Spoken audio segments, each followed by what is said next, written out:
Hi loves, this is my second time making this video. The last one was pretty good, but my alarm went off, my second alarm. So this video is for you. This is for parents and all people alike. This video is about mindfulness, about parenting, about conflict resolution, and about remaining in your peace or getting back to your peace. So I want to talk about a few things here, a few ideas, because we've all gotten upset in our lives. We've all gotten angry in our lives, enraged in our lives, sad, depressed in our lives. And these are emotions that are unwholesome. Now, it doesn't mean that you're a bad person because you had them. It just means that they're unhelpful for cultivating peace. Anything that's not helpful for cultivating peace is unwholesome. Anything that is moving you towards cultivating peace, the Buddha talked about the 4 Brahma Viharas. These are called the godlike states. So Brahma Vihara, it means Brahma means a god. So these are godlike states. So it's metta, it's equanimity, sympathetic joy, and now I'm gonna lose my train of thought. Poor Brahma Viharas. Forgive me. Sublime states. Called sublime states, a compassion. Thank you for forgiving me for being a human being and forgetting things. So these 4 states are, maybe I need to work on compassion a little bit more because I forgot it. Or maybe I just have a brain and sometimes there's a million things going on. I'm making a video and I forgot things, and that's okay. So these 4 states, loving kindness, so being kind to yourself and others, feeling this sense of love, respect, compassion, joy for yourself and others. These are detached because equanimity is one of them as well. So being equanimous, they're all linked together. They're not separate. If you don't have all of them, then you don't have any of them completely. You might have some of them, and that's okay. You don't have to be perfect at this. These are just the 4 safe states. It says the 4 sublime abodes. I'll put a link to this. It says they're the Brahma-like, godlike, or divine abodes. So these are the safe places here. Everything else is on fire. There's a sermon called the Fire Sermon, and it says everything is burning. Everything's on fire. Everything is burning. Eyesight is on fire. Sights are on fire. The eye is on fire. Contact with sights is on fire with images. The tongue is on fire. Tastes are on fire. Contact with tastes are on fire, and so on. Feeling is on fire. Contact with objects is on fire. The world is on fire. Everything's on fire. There's nothing safe here except for these 4 states. So consider this. Consider this in your life. Consider that any state that I'm not cultivating, if I'm angry, if I'm sad, if I'm in a state of lust, really wanting, then I'm not completely cultivating these. So I need to bring these into my life. Get a tattoo if you need to. Write it on your hand. Put 4 strings on your finger. Get 4 rings, 4 different colored rings, whatever it is, until this becomes such a habit. And I'm going to talk about how important this is and how to view mindfulness in this video. I'm going to try to keep it under 10 minutes. Good luck to me. So it all comes down to mindfulness. I'm going to read you another sutta here called the Saddaka Sutta. This is talking about the importance of mindfulness. This is how you should view it. This is how important it is in your life. So it says, because I think, we want to be mindful. We think we know what it means to be mindful, but I think it's not, it may be a term we've learned somewhere, but to actually know what that means, really know what it means and really practice it, takes some understanding and some practice. So mindfulness, the word sati means to remember. So to remember means to see things clearly as they are, and to realize when you're caught, so that you can let them go. And with wisdom, if you realize that they're burning, if you realize that they're not the Brahma Viharas, then you would let it go because it's on fire. You need to let it go because it's on fire. Any state, see it, allow it, don't push it away. Worst thing you can do is push it away because you're just making it worse. Pushing something away is like being in a pool and saying, "Oh, there's water." So what happens? And you want, or the water's moving. Okay, so get it away. It's moving. What happens? The water moves more. And then you push it again. And then all of a sudden you have waves, and then all of a sudden the waves get so big, they knock you over, and now you're drowning. So don't push the waves. Maybe you don't like the waves at all. Maybe you don't like that there's some movement. Just accept it. See it. Okay, there's movement. Smile at it. Release it. Relax your body. Relax your mind. Allow yourself to be free. It's okay. You're safe. As long as you let things go.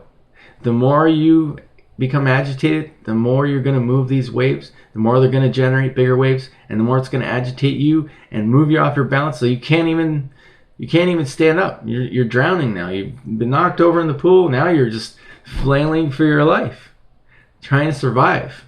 So you don't want to get into the state of survival, because then you're in fight or flight. Then your brain shuts off and you have no chance until you have an aha or you go to sleep. Got to stay out of that fight or flight. It's so dangerous. So I'm going to talk to you about how important mindfulness is. And I'll give you another analogy about a rope that you can use in parenting. So the Siddhaka Sutta, it says at Siddhaka. So says, I've heard on one occasion, just want to let you know, by the way, when it says Lord, it just means someone that should be highly revered and respected and looked up to, because they're trustworthy. So you could say the man and the woman of the house are the lords of the house, and the children are not the lords, because they're the ones who have wisdom, hopefully. They have more worldly knowledge. They understand things more than the child. So, or the head of a business is the lord of the business, sort of thing. That idea. So it says, I have heard that on one occasion the Blessed One was living among the Sambhas. Now there is a Sambha town named Siddhaka. There the Blessed One addressed the monks. Monks, yes, Lord, the monks responded. Now this is the important part. The Blessed One said, suppose, monks, that a large crowd of people thronging together saying, the beauty queen. And suppose that the beauty queen is highly accomplished at singing and dancing, so that an even greater crowd comes along thronging, saying, the beauty queen is singing, the beauty queen is dancing. Then a man comes along, desiring life and shrinking from death, desiring pleasure and abhorring pain. They say to him, now look here, mister, you must take this bowl filled to the brim with oil and carry it on your head in between the great crowd and the beauty queen. So you have this beauty queen who's incredible, beautiful to look at. You want to look at her. She's very pleasing, and you have to walk between this ruckus of a crowd. So very distracting over here, very distracting over here, both of them. A man with a raised sword will follow right behind you, and wherever you spill even a drop of oil, right there your head will be cut off. Now what do you think, monks? Will that man, not paying attention to the bowl of oil, let himself get distracted outside? No. Lord, no, Lord, I have given you this parable to convey a meaning. The meaning is, the bowl filled to the brim with oil stands for mindfulness immersed in the body. Thus, you should train yourselves. We will develop mindfulness immersed in the body. We will pursue it, hand it the reins, and take it as a basis, giving it grounding, steadying it, consolidate it, and undertake it well. That is how you should train yourself. So the Buddha says that there's distractions. This is what life is like. There's distractions over here. There's distractions on all sides. Everywhere you look, there are distractions that will take you away from mindfulness in the body. You should realize how dangerous everything is. That's why he has the analogy of the fire sermon. Everything's burning. This is another way of explaining how dire and important this is to maintain your mindfulness, cultivate it, and develop it. And cultivate and develop the Brahma Viharas. So he says, you have to carry amongst. This is a very difficult thing to do already because it's filled to the brim with oil. There's not even one gap. It's filled completely to the brim. You have to carry this bowl of oil on your head. Okay? So you have to carry this bowl of oil on your head amongst incredible distractions. Now, in the analogy, it's a man and a dancing beautiful queen who can sing and dance, and she's beautiful. So men are attracted to women. It would be the opposite for a woman. So maybe it was a beautiful man. Okay? So you have to hold this oil while there's this beautiful, most beautiful person you've ever seen in your life, dancing and singing. So you want to look. What's going on? And then the crowd is freaking out, loving it. And it's very distracting. Oh my God, how am I going to do this? So that's a distraction. That worry is a distraction. The concern is a distraction. Focus only on what you're doing. Allow all of the external distractions to be there. These are things that have potential to upset us.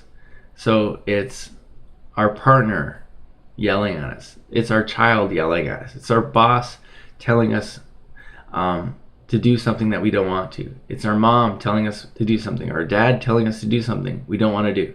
It's our partner asking us to do something we don't want to do. So these potential things could stir liking or disliking. They will stir liking and disliking in you. So whenever there's liking and disliking, you've already started rolling down the hill of suffering. You can stop, but the further you go, the more chance that you won't be able to stop. So first you have the feeling. So there's a feeling and a sense object with the woman and with the crowd, or with your child, or with your partner, or with your parent. There's the sense contact. Okay? Then the mind is going to say, I like it or I don't like it. And that's okay. If you can see it at that point, the ideal is to be aware of the body, the feeling, and notice pleasant and unpleasant feelings, and be at the place underneath of it where you're stable. It says, we will develop mindfulness in the body, we'll pursue it, hand it the reins. So this is the most important. You give it control. The mindfulness is in control here. So being aware in a detached way, just seeing things as they are, it's just sounds. It's just words. It's just somebody not doing what you want them to do. It's okay. You need to get things done? I understand. But if you get upset, you're creating some ripples in the water, and there's another person in the water with you now. You're in a pool, and basically you're in a pool, the water's up to here, so you don't have much freedom. You only have like a couple of inches before you start swallowing water and you're in danger. So you feel like you're in danger already, because there's feeling going on and it's rippling. Okay, somebody says something, and you like it or you dislike it. Okay, somebody said something, there's ripples. Okay, now you like it or you dislike it. Now you've pushed it a little bit more. There's more ripples. Now it's starting to become waves, but you can still breathe. The water, it's getting closer now. Okay. All right. Now you push away, or you try to pull towards you the pleasant. You try to push away. Now you're in trouble. Now you're in big trouble. And then you start gulping water. And then now you're flailing. Now you're freaking out. And now you're drowning.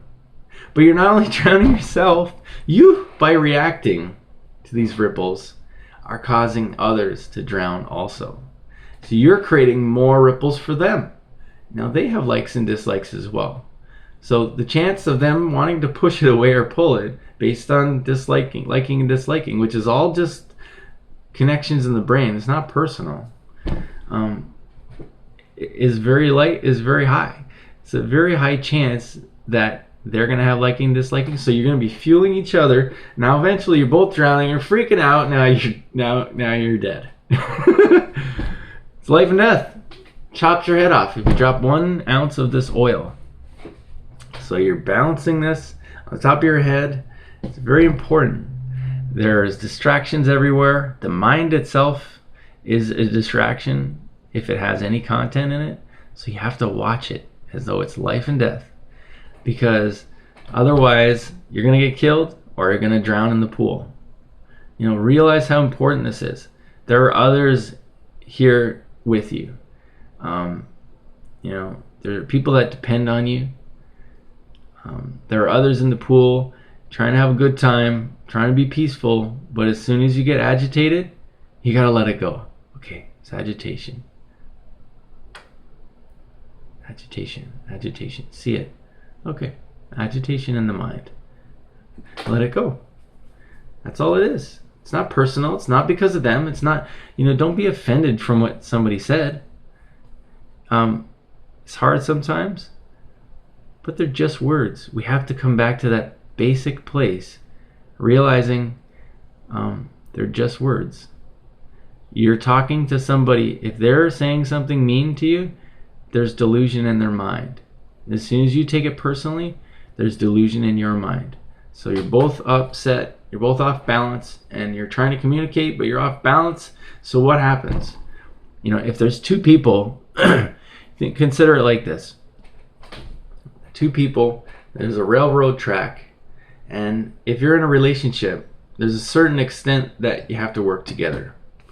If you want the ultimate freedom, you do it by yourself. If you're in a relationship, you can do it. You protect yourself so you can protect the other, like the acrobat. But consider, if you're in any type of relationship, there's a railroad track, so there's 2 tracks, and you're walking on it, and they're walking on the other side, and you're holding hands. So 2 people, imagine 2 people holding hands. One's on one side of the track and one's on the other. So just by being in this relationship, there's the potential for affecting another. And if you become off balance, they're slightly holding on to you for some support. You become off balance. So if you're on this side and you lose your balance coming towards them, now they're falling. Okay? If you lose your balance going away from them, now you're pulling them down. Either way, they have the potential of falling. Hopefully they can catch. Hopefully they're mindful of themselves and they can rebalance and readjust. This is a very delicate game. If you fall down, that's where suffering occurs. Suffering is just being in contact. It has the potential, but we both need to be very mindful. Now, if one person is unbalanced and you're in a relationship, you're going to have to fortify yourself. So realize this. Okay? I'm going to get some crutches. I'm going to get some type of support. Because this person is not, if it's a child or if it's an adult, even that is not balanced. Children are not fully developed. Their brains are not fully developed. They have much more potential for upset than adults. At least they should. If somebody's not being so careful with this bowl of oil, being mindful. My power just went out. Okay, making this video in the dark now. Hold on a second. Somebody's not being incredibly mindful. What's the chances of making a video and now I'm in the dark? Hold on, friends. Am I gonna stop making this video? Maybe. We'll see. Okay. Maybe it's too long. All right. So the chance is there for others to become upset in a relationship. So fortify yourself. You fortify yourself with mindfulness in the body, keeping yourself mindful of feelings so that you don't get distracted by other feelings. So you can see what's going on so that you can notice when there's disturbances in the water in yourself. Because how can you really know what's going on if you don't know what's going on? How can you know, how can you catch yourself and remember, be mindful? That's what mindfulness means, to remember. How can you remember and see when you're becoming off balance if you don't know what's happening on the surface level already? So if you're not in touch with feeling, you're going to be able to become off balance very, very easily. So consider this. Consider some of these analogies I've given you. I didn't give you the one with the rope. I'll make another video about that. Sorry that the power went out. Maybe I'll edit it and chop it out. I probably won't. It was kind of funny. I love you. I hope this helps. Really consider this. Consider how important it is that you don't become off balance. If you do, don't get upset because you became off balance, because that's becoming more off balance. Forgive yourself. It's okay. I forgive you. I love you. You're perfect and fine the way you are. Just focus on staying with safe objects, the Brahma Viharas that I mentioned, and realize everything's on fire. Everything has the potential to burn. If you get too close with it, you get attached to it, you're going to burn. So stay safe. Stay with the joy. Stay with metta, with loving kindness. Stay with equanimity. Stay with compassion. Realize if somebody's upset, I should be compassionate towards them. They're off balance. When somebody's upset, they're off balance and deluded. So we should have more compassion, more peace, more loving kindness, more equanimity. Realize that we need equanimity because they're off balance, so they could put us off balance. We need to have some joy in our heart. If we lose our joy, we have the potential of getting off balance. Having that compassion is very important. Realizing they're in danger. I need to protect them now. So protect yourself first so that you can protect others. I love you so much. I hope you enjoyed this video. Comment below and let me know what you think. And you have yourself a wonderful day.